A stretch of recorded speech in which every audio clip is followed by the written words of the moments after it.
Amen, amen. Nous bénissons notre Seigneur. C'est lui qui a permis que tu puisses être là. C'est lui qui a accepté que moi et toi puissions être là. Et si nous sommes là, c'est juste en reconnaissance de ce bienfait.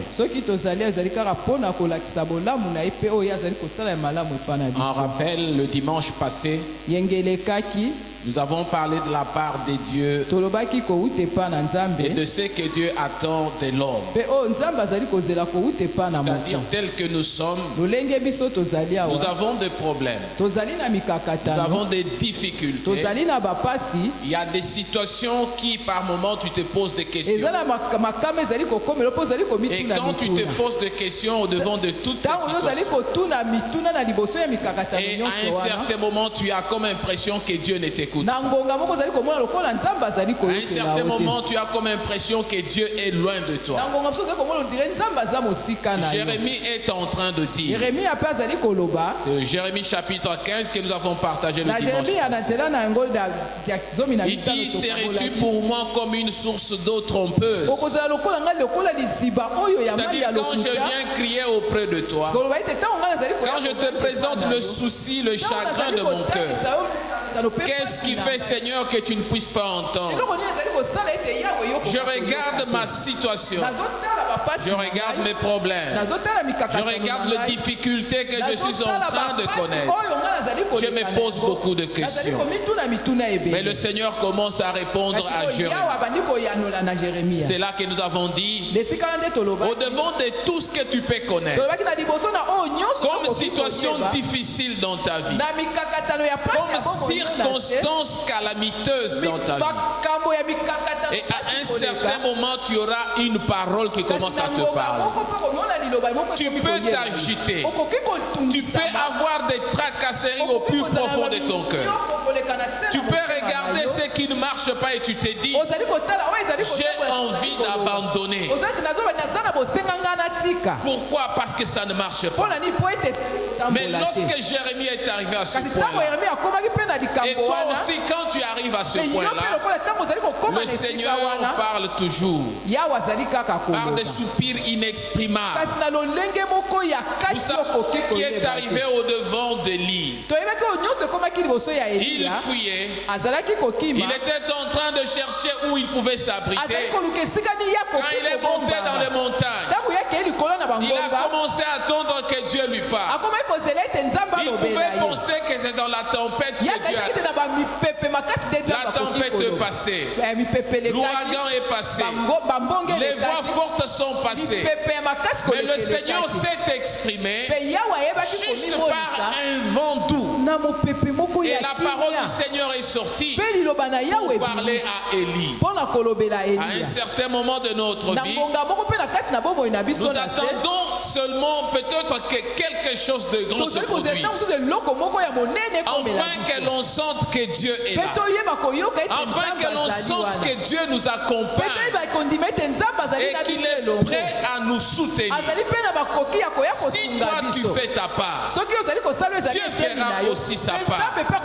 Il a dit que sa part c'est de te protéger, de faire de toi un airain, une muraille d'airain. Sa part c'est de te pardonner. Sa part c'est de permettre que tu sois dans sa présence. C'est de te relever quand tu es dans la faiblesse. Mais ta part à toi, c'est que toi tu dois faire pour Dieu, c'est de savoir séparer ce qui est précieux de ce qui est vil. Dans notre vie de chaque jour, il y a par moments des choses qui n'ont pas de l'importance. Nous avons donné un exemple simple. Dieu te parle par une voix douce. Il te dit, tu peux prier. Mais toi, tu es dans ton salon. Tu as entendu cette voix douce. Tu te dis, mais laisse-moi regarder d'abord le théâtre de chez nous. Laisse-moi regarder mon film. Laisse-moi d'abord causer au téléphone. Mais au plus profond de toi, ce n'est pas une expression de force. Parce qu'il ne force pas. Il parle toujours tantôt d'une manière, tantôt d'une autre. Mais les hommes ne savent pas discerner le langage de Dieu. Mais Jérémie a pu comprendre. N'attends pas seulement que Dieu te parle au travers d'une autre personne. C'est vrai, il peut parler. Mais le plus important, c'est lorsqu'il commence à te parler toi-même. Il commence à interpeller ta conscience. Il commence à t'amener à comprendre là où tu es. Nous sommes basés dans des choses qui ne donnent pas gloire au Seigneur. Et tu regardes tout autour de toi. Peut-être il y a quelque chose qui ne marche pas. Mais toi, tu te contentes de rester dans ce qui est vil. Au moment où besoin que tu sortes de là. Nous avons dit comme un chauffeur. Lorsqu'on conduit la voiture, on n'est pas toujours figé ou condamné à regarder dans le miroir. Le miroir nous aide de voir ce qui se passe derrière. Mais à 80 ou 90%, nous devons regarder au devant de nous. Parce que le danger le plus important, c'est celui qui vient au devant de nous. Ce qui peut venir derrière. Lorsque l'ennemi peut venir derrière, et que toi tu es rassuré que Dieu est au devant de toi, alors Dieu te défendra. Dieu fera quelque chose dans ta vie. Ne regardons pas nos échecs. Ne soyons pas condamnés à nos échecs. Ne soyons pas condamnés aux erreurs du passé. Ne soyons pas condamnés au péché du passé. La Bible nous dit que celui qui vient dans le Seigneur, il devient une nouvelle créature. Les choses anciennes sont passées. Les erreurs du passé sont passées. Parce que le Seigneur m'a rajeuni. Le Seigneur m'a pardonné. Le Seigneur m'accorde encore l'opportunité de ne pas toujours tourner le regard derrière, mais de regarder ce qui est au devant de moi. Mon bien-aimé, Dieu a sa part. Et toi aussi tu as ta part au devant de Dieu. Il a besoin que tu fasses ce qu'il attend. Lorsque tu as des soucis pour ce qui ne marche pas, tu as des soucis pour un problème auquel tu attendais le succès, tu as le souci pour quelque chose dans ta vie, dans tes projets, c'est normal. Mais le Seigneur nous dit ceci, que le souci tue, et que lui est plus soucieux de toi que ce que toi tu peux avoir souci pour des choses de ce monde. Il regarde ta vie, il te montre le chemin, il te dit ce que tu dois faire. Lorsque toi tu ne le fais pas, le Seigneur se met en souci. Il est inquiet, mais il reste toujours à la porte de ton cœur. Il frappe toujours à la porte de ton cœur. Il te dit, je te montre le chemin. Pourquoi n'arrives-tu pas à voir ce que je te dis? Je te montre. J'ai besoin que tu voies. J'ai besoin que tu te ressaisisses. Parce que je veux te bénir. Parce que je veux te répondre. Quelqu'un peut dire Amen. Amen. Amen, amen. Gloire au Seigneur. C'était le dimanche passé. Nous voulons partager aujourd'hui sur la sincérité de notre approche à Dieu. Comment pouvons-nous être sincères lorsque nous nous approchons de Dieu? La sincérité de notre approche à Dieu. Nous voulons lire la parole du Seigneur. Nous allons honorer cette parole. Nous sommes dans Hébreux le chapitre 10, le verset 22 à 25. Nous voulons honorer la parole. Si quelqu'un a trouvé, il peut nous lire. Hébreux chapitre 10, à partir du verset 22.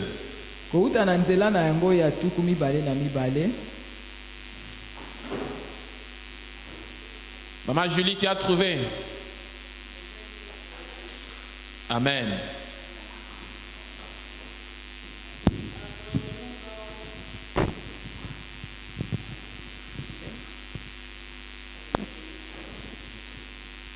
Approchons-nous donc avec un cœur sincère, une foi inébranlable, le cœur purifié d'une mauvaise conscience et le corps lavé d'une eau pure. Amen. Amen. Continue, maman, jusqu'au verset 25. Retenons fermement l'espérance que nous proclamons, car celui qui a fait les promesses est fidèle. Amen. Veillons les uns sur les autres pour nous inciter à l'amour et à de belles œuvres. Amen. 25, maman. 25. N'abandonnons pas notre assemblée comme certains en ont habitude, mais encourageons-nous mutuellement. Faites cela d'autant plus que vous voyez s'approcher les jours. Amen. Amen. Gloire au Seigneur. Nous pouvons nous asseoir. Vraiment, notre Seigneur est bon. Le Seigneur nous parle d'une approche. Tel que nous sommes dans cette salle, moi, je ne suis pas proche de ma manteau. Parce qu'il y a une distance entre moi et elle. Mais nous sommes tous dans une même salle. Mais quand je regarde Jess qui est derrière, lui peut dire qu'il est proche d'elle. Pourquoi? Parce qu'il a une facilité de la toucher. Il a une facilité de lui parler. Mais si je veux parler sourdement à ma manteau, tout le monde va écouter. Ici, le Seigneur est en train de nous parler. Il dit de nous approcher avec un cœur sincère. C'est-à-dire que nous sommes déjà proches, nous sommes déjà dans la salle. Nous sommes déjà là comme étant des chrétiens. Nous l'avons déjà accepté.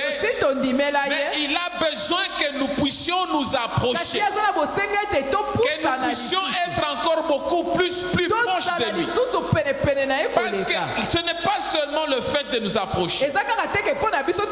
L'exemple de l'approche que j'ai donné, c'est un exemple qui est physique. Je peux me déplacer d'un lieu à un autre. Je peux décider de faire le pas arriver vers ma maman. Et je serai plus proche d'elle.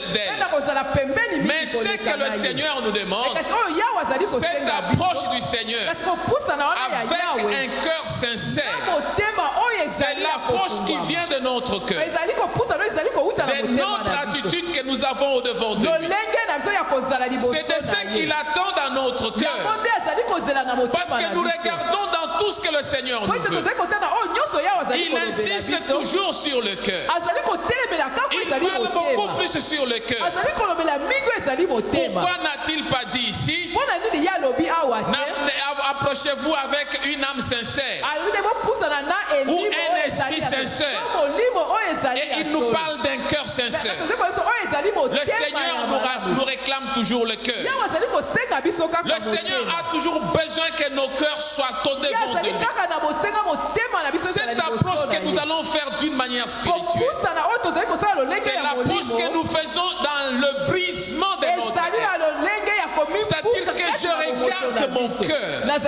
Je regarde ce qui ne marche pas dans ma vie. Je regarde les erreurs que j'ai commises dans ma vie. Je regarde le péché que j'ai commis dans la vie. Mais je fais le pas dans l'esprit pour dire que maintenant je viens à toi, Seigneur. Car j'ai besoin que mon cœur puisse être purifié de toute suie. Notre approche dépend du brisement brisement que nous faisons, lorsque nous acceptons le brisement de notre attitude, le brisement de notre façon de faire, le brisement de notre manière d'agir, je regarde ce qui était mauvais, je regarde ce que je vivais, je décide maintenant avec détermination, je dis que je dois marcher avec le Seigneur et que je m'accroche au Seigneur. Et quand on s'accroche au Seigneur, et cela c'est par la transformation de notre être tout entier, c'est-à-dire dans tout ce qui est comme les 5 organes de l'être humain, ma façon de voir, ma façon d'entendre, ma façon de goûter, ma façon de sentir l'odeur, tout ce qui est comme organe de l'être humain, je m'avance au devant du Seigneur avec sincérité. C'est pour dire que je ne peux pas dire que je suis chrétien au moment où j'ai laissé mon regard ailleurs. Mes yeux sont ailleurs, mais je dis que je me suis approché du Seigneur. Non, le Seigneur n'a pas besoin de ça. Les pieds sont ailleurs, mais tu dis que c'est avec mon regard que je me suis approché. Il a besoin que tout notre être, par la transformation de notre être, par le renouvellement de notre intelligence, je ne dois pas m'attacher à ce qui était ancien. Mon intelligence doit être renouvelée. Et lorsque je renouvelle l'intelligence, je m'approche au devant de lui. Le Seigneur aime beaucoup plus que lorsque nous nous approchons de lui, que nous puissions avoir une conscience. Nous venons avec notre conscience. Nous regardons nos faiblesses. Nous regardons nos défauts. Nous regardons nos abus dans le passé. Nous sommes maintenant dans le présent. Nous venons au devant de lui. Afin que ce que nous allons faire avec lui puisse être ce que nous avons appelé le renouvellement de l'intelligence. Ma façon de penser, ma façon de faire des choses, ma façon de raisonner, mon langage, mon comportement, mon attitude est transformé. Et c'est à cela que le Seigneur nous veut.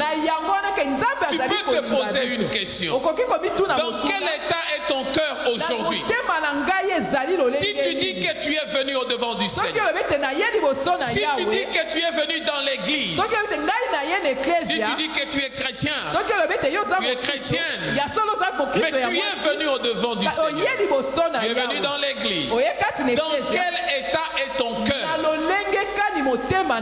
Tu peux voir quelqu'un qui vient dans l'église, mais le cœur est plein de rapines, plein de méchanceté. Avant de quitter ta maison, tu as insulté, tu as parlé en mal, tu as de la haine dans ton cœur, tu es en train de mentir, tu es en train de faire ce que Dieu ne veut pas.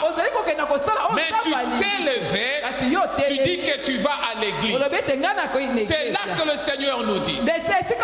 Nous nous approchons au devant de lui avec notre être tout entier.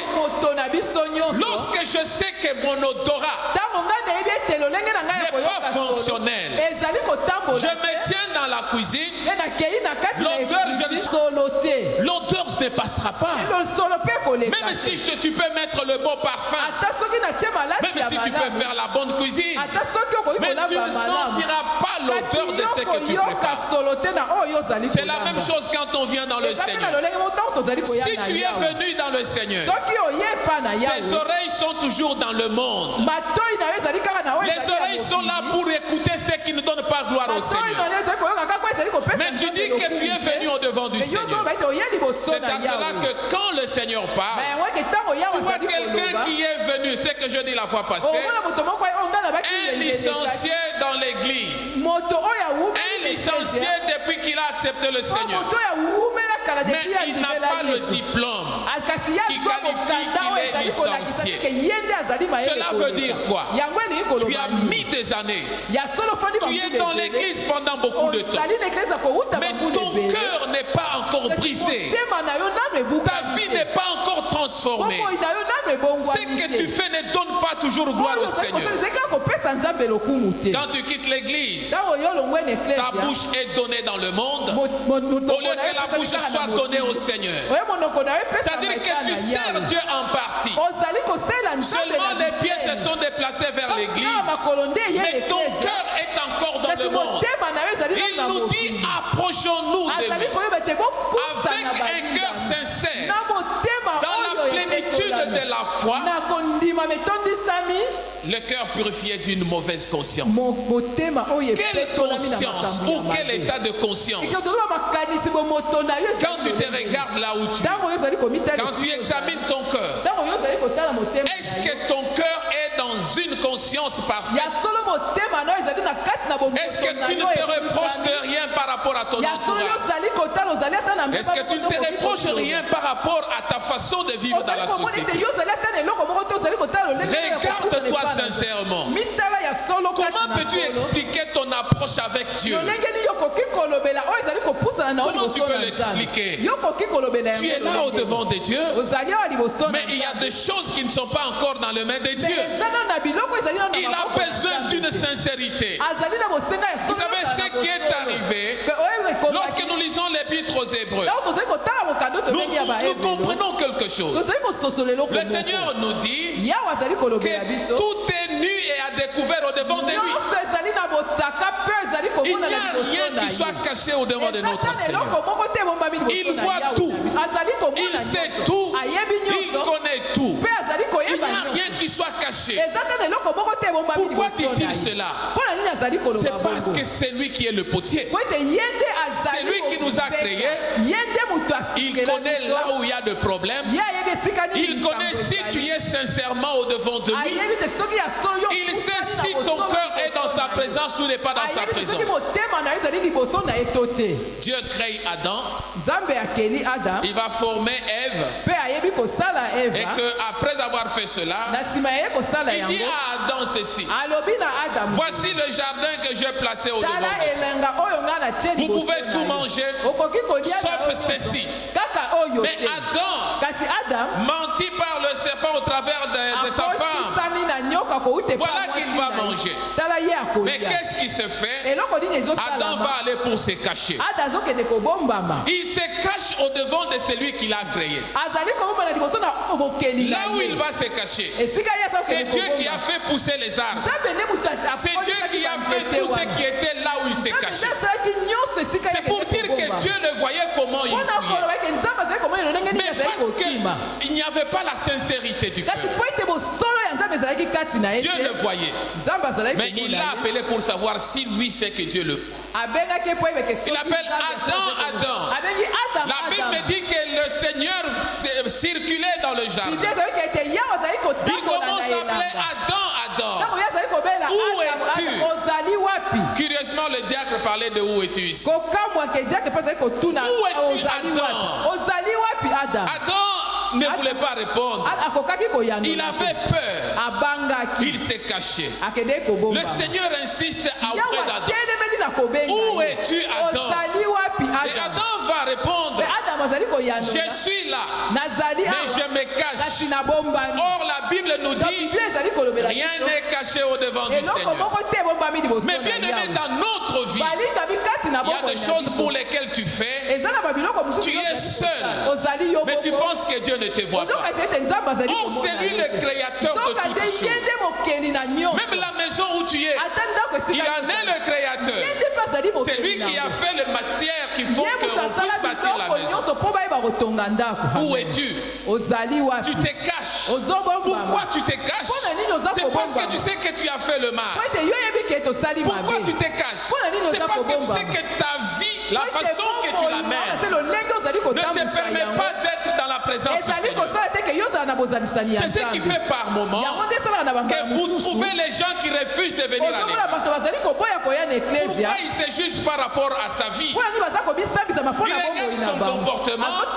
Il regarde ce qu'il fait dans la vie quotidienne. Il voit le problème de l'église ne le concerne pas. C'est pour le reste de gens. Où es-tu? Mon bien-aimé, combien de fois Dieu t'appelle-t-il? Lorsque tu as commis le péché, lorsque tu t'es éloigné de sa face, il est ton créateur. La manière qu'il avait appelé Adam, c'est la même manière qu'il est en train de t'appeler. Où es-tu? Qu'est-ce que tu fais? Pourquoi tu es caché? Mais le problème est que Adam a cherché de trouver une raison. Il veut maintenant accuser sa femme.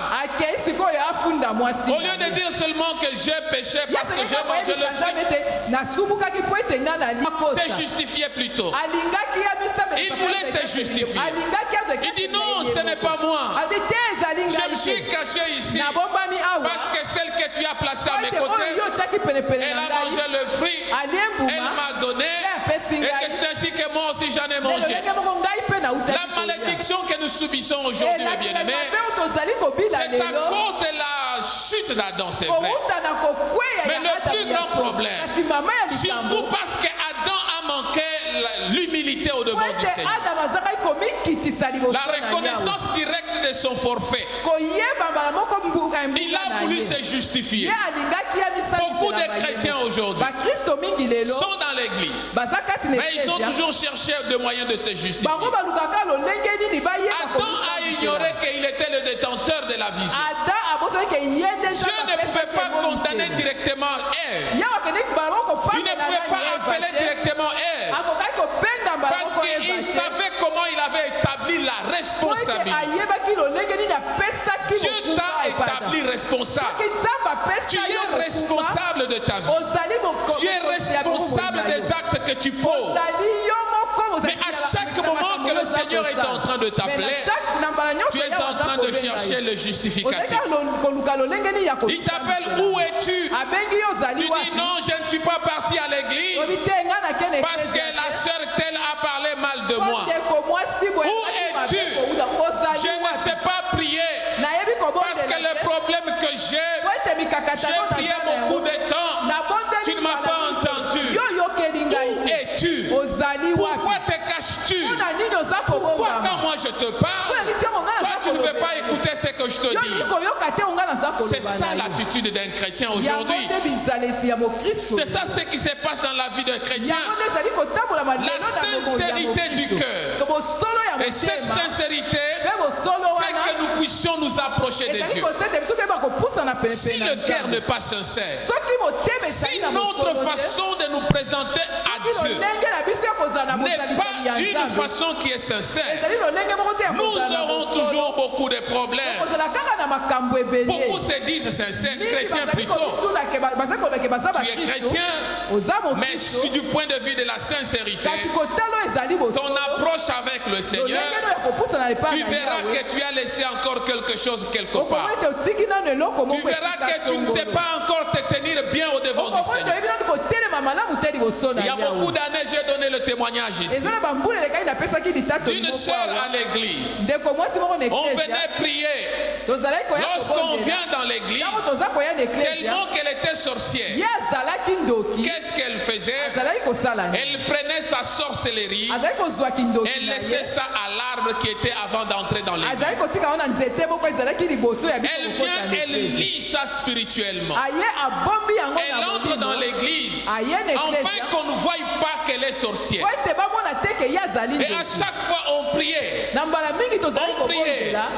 Mais le Seigneur pouvait parler de situations, de certaines situations dans l'église. Mais la femme là s'est cachée. Au fur et à mesure que l'on priait, elle aussi continuait à se cacher.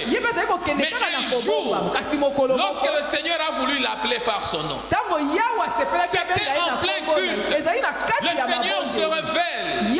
Il dit qu'il y a un problème ici. Il y a une personne ici. La personne a laissé quelque chose dehors. On n'a pas parlé de la sorcellerie. On a parlé que tu as laissé quelque quelque chose dehors? Qui a laissé quelque chose dehors? Il y avait les gens qui avaient amené de moyens de transport. Peut-être quelqu'un pouvait avoir amené un sac qu'il a laissé quelque part. On dit non, ce que tu as laissé, ce n'est pas le sac normal. Tu as laissé ça à un arbre. Qui a laissé quelque chose à l'arbre? La femme ne pouvait pas encore se cacher. Elle a compris qu'on est en train de savoir que c'était elle. Le Seigneur va encore plus encore. Il dit, tu dois te dénoncer. Si tu ne te mettre à nu, tout est nu et à découvert au devant du Seigneur. La femme a voulu se cacher. La femme n'a pas voulu entendre la voix du Seigneur. Elle continue à se cacher. Mais lorsqu'elle a été dénichée là où elle était, elle s'est regardée. Et quand tu regardes la femme, tu ne peux pas avoir l'idée qu'elle est sorcière. Une très belle femme.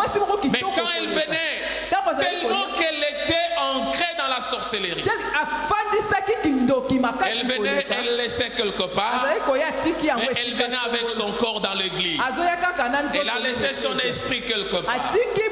Beaucoup de chrétiens aujourd'hui, ils viennent à l'église, mais ils ont laissé leur partie quelque part. Tu as laissé tes oreilles quelque part. Tu as laissé ta bouche quelque part. Tout ce qu'on peut prêcher ne pénètre pas. Pourquoi ça n'entre pas? La terre qui est le cœur. Comme nous en avons parlé sur la parabole du semeur, que notre cœur est comme la terre fertile. Mais pour certains, c'est comme une terre là où il y a le roc. Pour les autres, c'est une terre là où il y a des ronces. Et les autres encore, c'est une terre là où il y a le sable au bord de la route. Je me pose la question. Nous nous disons chrétiens. Mais pourquoi se fait-il que nous ne pouvons pas bien maîtriser la parole du Seigneur? Qu'est-ce qui fait que l'on ne puisse pas comprendre ce que Dieu nous dit? Peut-être on attend de voir comme Élie pouvait voir. Une forte tempête qui va venir basculer. Ce que j'ai dit la fois passée. Ou bien une veste que je sors, je fais comme ça. Tout le monde tombe. Et c'est ce qui va amener les gens à comprendre. Non, ce n'est pas cela. Dieu n'est pas dans la démonstration.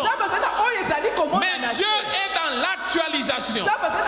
C'est-à-dire ce que Dieu veut faire. Ça ne dépend pas du monde. Ça ne peut pas faire trembler le monde. Mais quand il voudra bien le faire, il le fait d'une manière douce. Il atteint ton cœur. Il agit dans ta vie. Peut-être sans que tu aies de manifestations étrangères. Mais il peut agir. Même si tu peux avoir des manifestations étrangères, mais il peut aussi agir. Mais Dieu est dans sa parole. Ne soyons pas de ces chrétiens qui nous approchons au devant du Seigneur.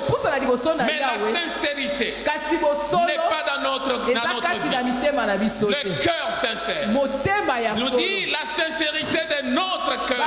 Lorsque nous nous approchons au devant de Dieu, regarde-toi mon bien-aimé. Notre approche réside dans la plénitude de la foi. La sincérité de notre approche, c'est dans la plénitude de la foi. C'est dans la purification de notre cœur. Nous purifions notre cœur de la mauvaise conscience. C'est dans la pureté de notre corps qui doit être lavé par l'eau de la parole. La parole du Seigneur doit nous laver. Elle doit nous purifier. C'est ce qui fera que quand tu viens au devant du Seigneur, tu es sincère par rapport à ta relation avec Dieu. Beaucoup sont là, se disant chrétiens, mais qui ne sont pas sincères avec leur Seigneur. Tout ce qui n'est pas le produit d'une conviction, mais dit Romains 14, que cela ne vient pas de Dieu. C'est qui n'est pas le sujet d'une conviction. Qu'est-ce qui fait que tu puisses venir au devant du Seigneur? As-tu une conviction que tu as un Dieu? Es-tu conscient que Dieu est capable de faire quelque chose? Lorsqu'il y a la conviction dans notre cœur, cela nous pousse à comprendre que nous devons le servir dans la sincérité et dans la crainte. Il a besoin de ça. Il a besoin que tu le serves comme ça. Parce que celui qui est sincère est fidèle. Quand tu es sincère, tu es fidèle. Vous savez, lorsqu'il y a le mensonge sur deux personnes qui vivent ensemble, tu as un ami, mais l'ami n'est pas sincère à ton égard.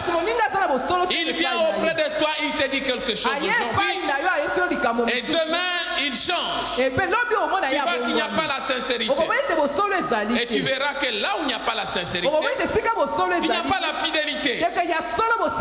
Dans les couples, lorsqu'on voit que les gens arrivent à divorcer, la plupart des cas c'est quoi? On appelle ça l'infidélité. Oh, la femme est infidèle. Oh, c'est un homme infidèle. Un homme qui n'est pas sincère. Pourquoi cela? C'est parce qu'il a brisé quelque chose dans une alliance que vous avez eue entre deux. Nous avons une alliance avec le Seigneur. Nous avons une approche avec le Seigneur. La fidélité a pour source la foi. Je suis fidèle parce que je crois en la sincérité de cette personne. Si je sais que j'ai la fidélité à l'égard de personne, c'est-à-dire qu'il y a la sincérité, c'est-à-dire que je crois en cette personne, c'est-à-dire que je sais que ce que je fais, cette personne ne peut pas me trahir. Celui qui a la confiance, il est sincère. Celui qui est sincère, il a la fidélité, il a la foi. Et celui qui est fidèle demeure ferme à les paroles de la foi. Quelqu'un peut dire Amen. Amen. Amen, amen.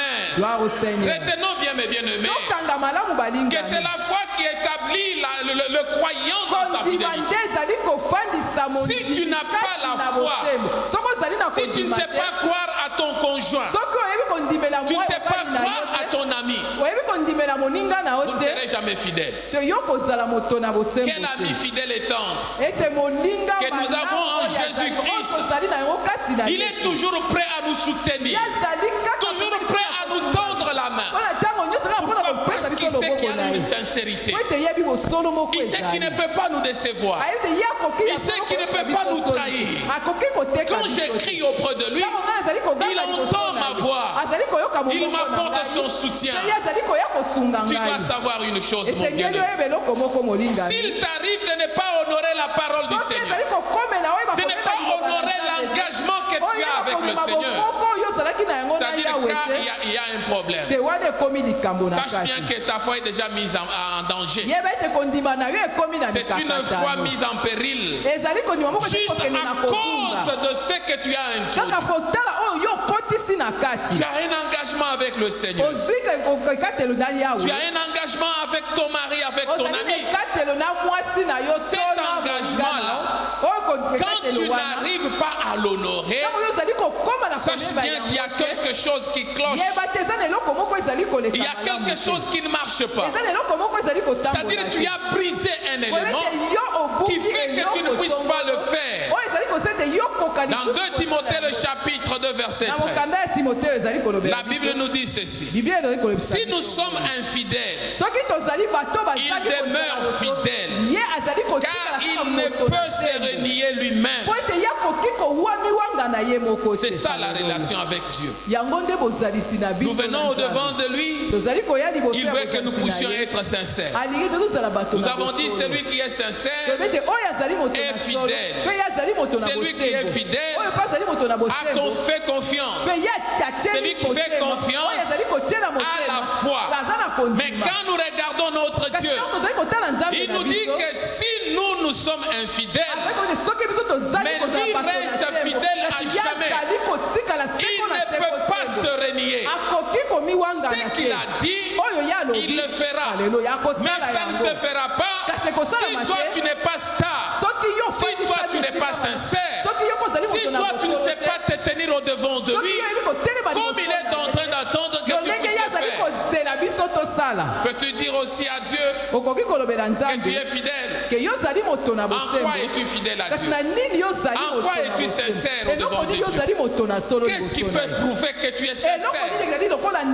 La sincérité de notre cœur, c'est ce qui fait notre approche au devant de Dieu. Beaucoup plus de chrétiens, mes bien-aimés, nous vivons dans un monde compliqué, plein de problèmes et de soucis, des difficultés, des choses qui entravent notre conscience. Il est en train de parler en Apocalypse chapitre. Le Seigneur nous dit ceci: ne crains pas ce que tu vas souffrir. Voici le diable jettera quelques-uns de vous en prison, afin que vous soyez éprouvés, et vous aurez une tribulation de 10 jours. Sois fidèle jusqu'à la mort, et je te donnerai la couronne de vie. Il dit, malgré les tribulations peuvent venir, les problèmes peuvent arriver dans notre vie, les situations peuvent nous agiter, malgré le nombre de temps que cela peut prendre.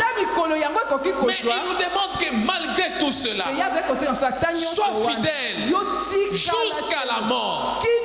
Mon bien-aimé, que la situation que tu traverses, que la maladie, que les difficultés de la vie ne t'éloignent pas du Seigneur, ne te rendent pas infidèle au devant de Dieu.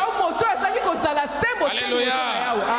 Amen, amen. Gloire au Seigneur. Reste toujours. Ne renie pas ta foi à cause des difficultés de la vie.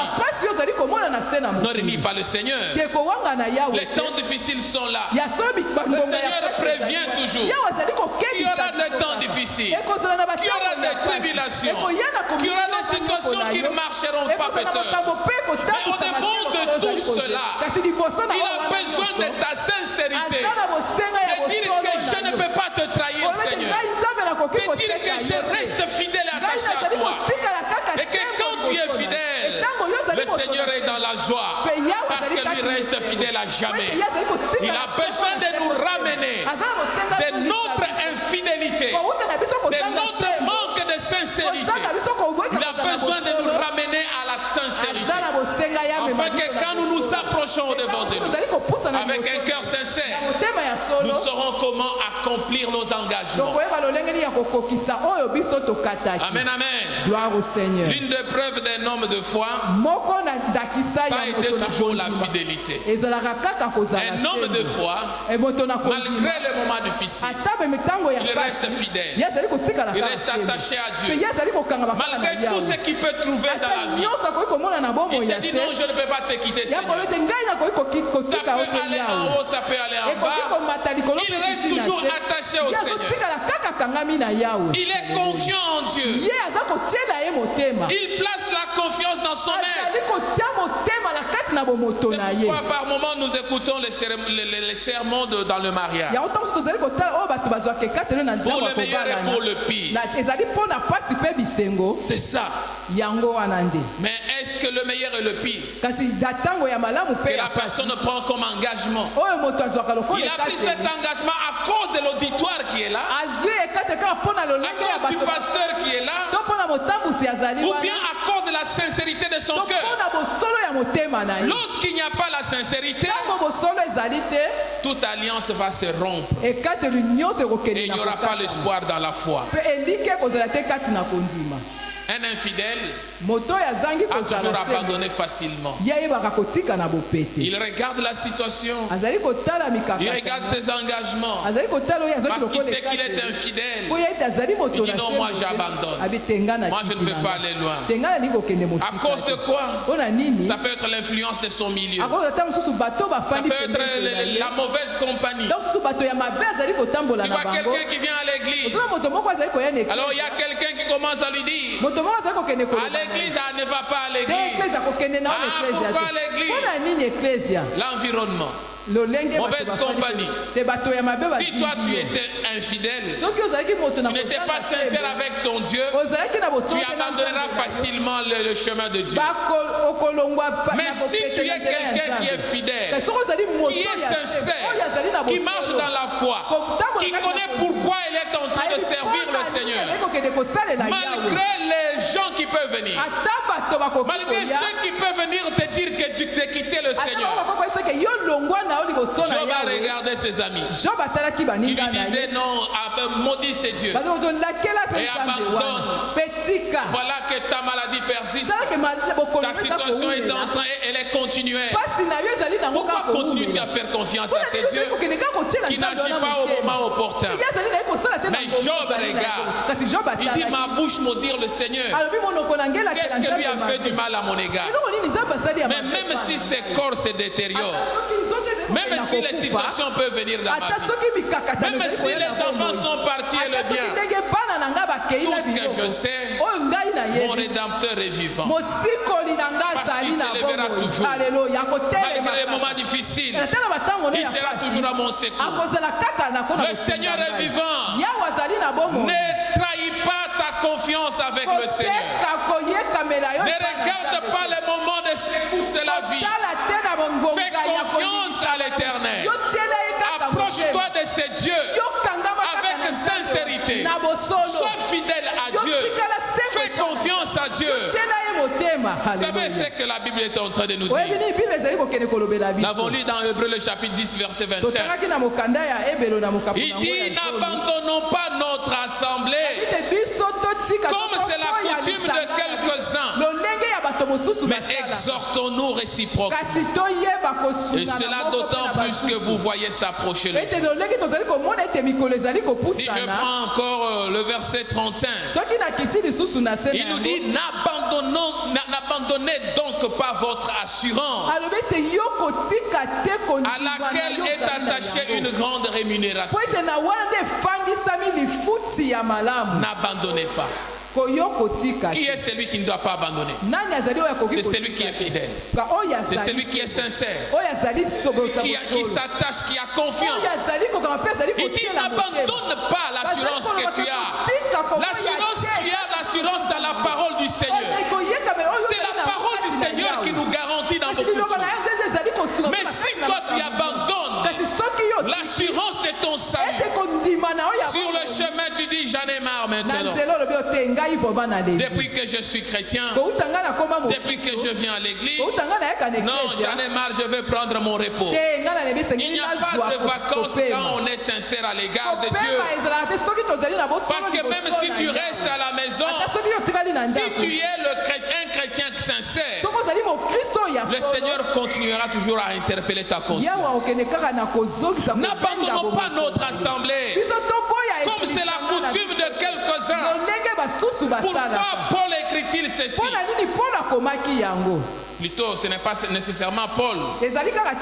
L'épître aux Hébreux, on ne connaît pas réellement celui qui a écrit. Il n'y a pas d'auteur. Mais on comprend par le langage, par la façon de certains styles d'écrit. On comprend peut-être que ça peut être Paul qui a écrit. Mais on ne nous donne pas, on ne nous dit pas qui a écrit. Mais dans le verset là, il nous dit n'abandonnons pas. C'est parce qu'on a trouvé que le peuple juif, les Hébreux, à un certain moment de l'année, à cause de certaines situations de l'année, pouvaient arriver à commencer à abandonner les assemblées, là où ils allaient à l'église, là où ils allaient prier le Seigneur. Ils commençaient à abandonner. C'est ainsi que le Seigneur est en train de leur parler, de dire que non, n'ayez pas la coutume d'abandonner, mais par contre exhortez-vous réciproquement. Cherchez à vous exhorter. Quand vous trouvez que ça ne marche pas, vous trouvez qu'il y a donc des dilemmes dans votre vie, vous trouvez qu'il y a un blocage dans la vie, réciproquement essayez de vous exhorter. Parce que le jour est en train d'approcher. Vous ne connaissez pas le jour. N'abandonnez pas. Parce que c'est en s'attachant attachant au Seigneur que vous aurez votre couronne. Le Seigneur va donner la couronne en fonction de ceux qui lui sont fidèles. Si l'infidélité est un abandon des voies de Dieu, abandon de la foi, nous devons savoir que la fidélité demeure dans ce que Dieu a transmis dans sa parole. C'est-à-dire que je reste fidèle par rapport à ce que Dieu m'a dit, par rapport à ce que Dieu est en train de me révéler, par rapport à ce que Dieu est en train de parler dans ma conscience. Mais je ne reste pas fidèle à cause de ceux qui ne donnent pas gloire au Seigneur. Je suis fidèle à la parole du Seigneur, parce que la parole du Seigneur me produit la foi, m'amène la sincérité, et j'en fais confiance, et cela produit les effets de la parole dans ma vie. La fidélité engage la responsabilité personnelle de chacun de nous. Quand je suis fidèle, j'engage ma responsabilité. Je n'attends pas que quelqu'un vienne me dire, mais moi-même, dans ma responsabilité. Si je dis ici par exemple, qui peut donner 100 €? Quelqu'un dit, moi je vais donner 100 €. C'est-à-dire que cette personne engage sa responsabilité. Cette personne dit, je vais donner parce que je sais que j'ai la possibilité de donner. C'est ce que nous disons, que si tu es fidèle, ce que tu vas engager dans ta fidélité, c'est la responsabilité de ta personnalité. La fidélité ou la sincérité, elle implique un engagement constant de renouveler notre vie de prière, de renouveler notre relation avec Dieu, d'arriver à regarder l'avenir. Je sais que je suis avec Dieu. J'ai un Dieu, le Dieu qui est vivant. La fidélité est un gage. Le gage de notre avenir dans la foi. Le gage de l'avenir de notre vie de couple, de notre relation avec Dieu. C'est à cause de la fidélité qu'on peut se reconnaître chrétien. Malgré tout ce qui peut venir, je sais que je suis sincère. Je sais que j'ai disposé ma vie au devant du Seigneur et que le Seigneur agira pour toujours. Quelqu'un peut dire Amen. Amen. Amen, amen. Gloire au Seigneur. La sincérité de notre approche. Comment nous nous approchons au devant de Dieu? Qu'est-ce que nous faisons pour nous approcher au devant de Dieu? J'aimerais que tu tournes le regard au devant de Dieu. Que tu regardes ta vie au moins. Le parcours de ta vie. Le chemin que tu as marché avec le Seigneur. Peux-tu dire encore aujourd'hui que tu es sincère? Tu ne trompes pas Dieu.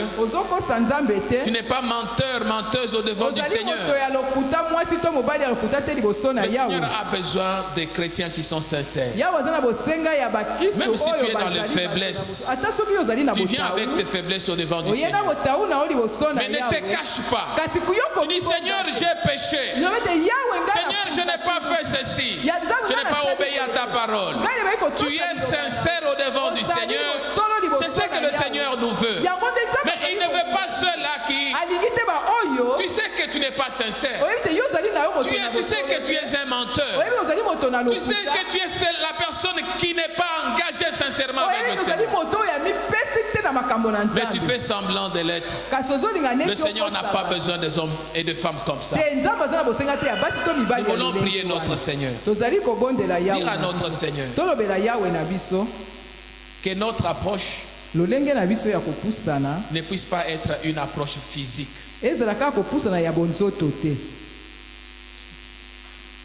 Non, ce n'est pas seulement physiquement, mais une approche qui est d'abord sincère du cœur. Parce que tu sais pourquoi tu t'approches de Dieu. Le Seigneur est fidèle.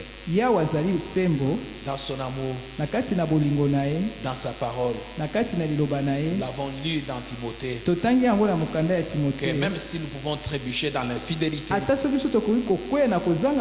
le Seigneur lui reste toujours fidèle. Regarde-toi par rapport à ta propre vie, ta vie chrétienne. Qu'est-ce que tu peux dire au devant de ton Seigneur? Es-tu fidèle? Ou bien tu es devenu infidèle à cause de l'environnement ou de l'entourage?